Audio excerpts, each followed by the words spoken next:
This commercial pesticide applicator is gearing up to spray the yard of a suburban home in Lexington. The property is just one of 25 homes that are being used to test the effectiveness of various control methods. University of Kentucky College of Agriculture, Food and Environment entomologist Grayson Brown is conducting the study.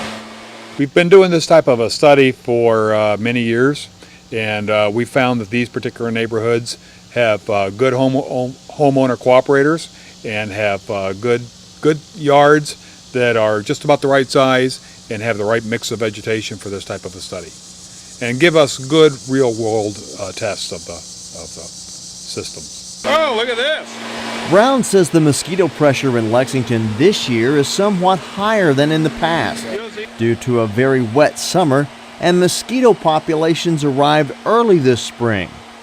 Different control products and systems were applied to the Lexington neighborhood yards the 1st of August.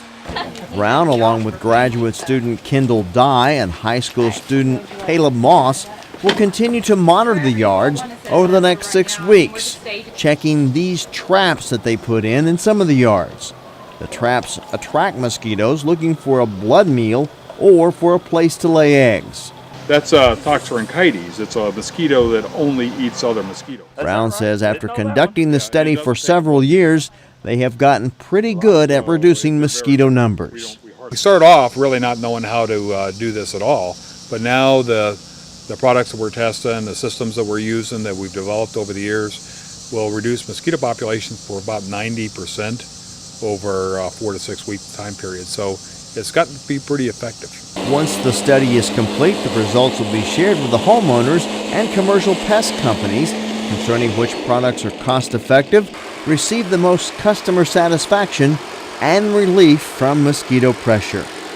From the University of Kentucky College of Agriculture, Food and Environment, I'm Jeff Franklin reporting.